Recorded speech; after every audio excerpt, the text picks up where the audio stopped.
지금 쉽지 않은 장세가 전개되고 있는데요. 그럼 오늘 장에서 눈여겨볼 업종이 있을지, 그리고 시장 어떻게 대응해야 할지 전략까지 들어보겠습니다. 오늘은 클라우드 에셋 김현호 전문가 전화 연결되어 있습니다. 전문가님 안녕하세요. 네, 안녕하세요.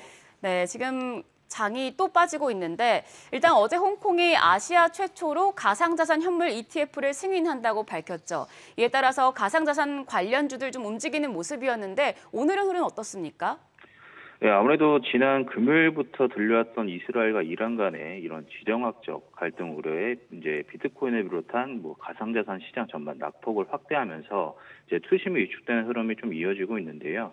이제 연초에 이제 미국 비트코인 현물 ETF 승인에 이어서 이제 어제 홍콩 역시도 비트코인 현물 ETF와 이제 이더리움 현물 ETF 승인 소식에 중동 우려에 따른 이런 낙폭 과대 인식 속 반발 매수가 유입되는 흐름을 보이기도 했는데 아무래도 최근 비트코인을 비롯해서 코인베이스나 이런 마이크로 스트레이티지 등 가상자산 관련주들이 최근 강세가 이어져 왔던 만큼 이런 중동 우려에 다시 한번 좀 조정세를 보이고 있지만 홍콩 가상자산 ETF 승인 소식이 호재로 받아들여지면서 이제 연초부터 이어져 왔던 중장기적 상승 추세가 계속되고 있고 또 주요국들의 가상자산 ETF 출시에 따른 이런 훈풍 기대감 또한 지속되고 있는 상황으로 볼 수 있겠습니다.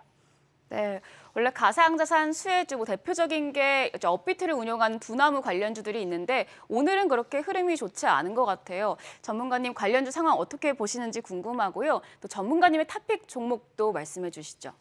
네, 주요국들의 잇따른 가상자산 ETF 승인 소식과 더불어서 이제 비트코인 반감기 일정도 얼마 이제 앞두고 있는데 그런 부분이 기대감으로 유입되고 있는 만큼 가상자산 거래 대금의 증가는 결국 가상자산 거래소 영업이익으로 연결될 수 있는 부분이기 때문에 앞으로 이런 두나무의 가치 상승 기대감이 지난해 4분기부터 관련주들로 유입되는 양상은 좀 지속되고 있다고 볼 수 있겠습니다.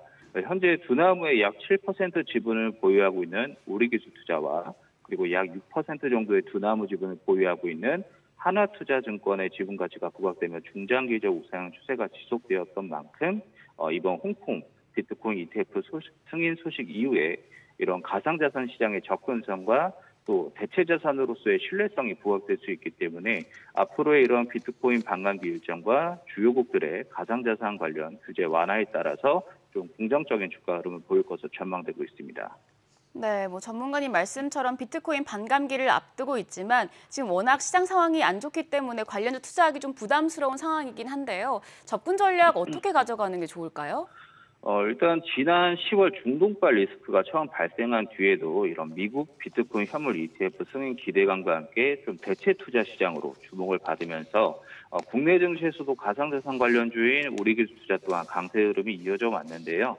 현재 불거지는 중동발 악재에도 홍콩 가상자산 ETF 승인 소식에 비트코인을 비롯한 가상자산 관련주들이 이런 중장기적 추세가 지속되고 있는 점을 감안한다면 향후 대체 투자 시장으로 인정되어가는 이런 우호적인 시장 환경이 조성됨에 따라서 이런 가상자산 관련주들의 긍정적인 흐름을 예상을 해볼 수 있겠고요. 이런 단기 추세적 관점에서는 우리기술투자 주가 추이를 살펴봤을 때 지난 3월 12,380원 선까지 신고가를 경신한 뒤에 현재까지 좀 조정세가 이어지면서 현재는 대략 61선 기준인 8,000원 선에서 지지선을 형성하면서 좀 눌림목 반등 흐름을 시도하는 흐름이 나오고 있는 상황인데요. 이런 재반등의 가능성은 높은 시점으로 예상되는 이유는 이제 가상자산 시세 급변에 따른 주가 변동성을 유의할 필요는 있겠지만 이런 혼재한 시장 상황에서 이런 반감기 일정과 또 내달 예정되어 있는 미국 이더리움 현물 ETF 승인 결과도 앞두고 있고 또 국내에서도 가상자산 ETF 승인 등의 일정을 앞두고 있기 때문에 이런 개별적인 모멘텀이 부각될 가능성은 높은 시점으로 보고 있습니다. 네, 알겠습니다. 전문가님, 오늘도 시장이 안 좋은데 오늘장 대응 전략 어떻게 잡아가면 좋을까요?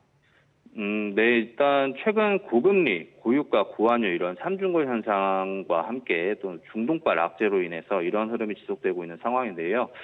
이제 중동 리스크가 진짜 부각이 되면서 글로벌 증시도 그렇고 환율 변동성도 좀 확대가 되고 있는 상황입니다. 그래서 시장 수급 역시도 이런 이슈에 민감한 장세가 전개되면서 좀 금리 우려가 부각이 되면은 또 기술주를 비롯한 성장주들이 또 약세를 보이게 되는데 이럴 때에는 또 저PBR 등 이런 가치주들이 지수 하락을 방어해주는 흐름을 많이 보여왔었거든요. 그런데 또 반대로 가치주들에서 차익 매물이 출회되는 경우에는 이런 성장주들이 낙폭과대 인식 속에서 반등세를 보이면서 시장 하락을 방어해주는 이런 수급 줄다리기 장세 또한 지속되고 있습니다. 그래서 이런 업종별 차별화와 함께 이런 중동발 악재로 변동성은 계속되고 있지만 이제 본격적인 1분기 실적 시즌으로 돌입하는 시기인 만큼 이런 지정학적 리스크에 따른 증시 변동성에 초점을 두기보다는 이런 앞으로 개별 기업들의 이익 개선에 좀 더 중점을 두고 시장을 살펴가시는 게 좋은 대응이라고 생각합니다. 네, 전문가님 오늘 말씀 감사합니다. 지금까지 업종과 시장 대응 전략 알아봤습니다.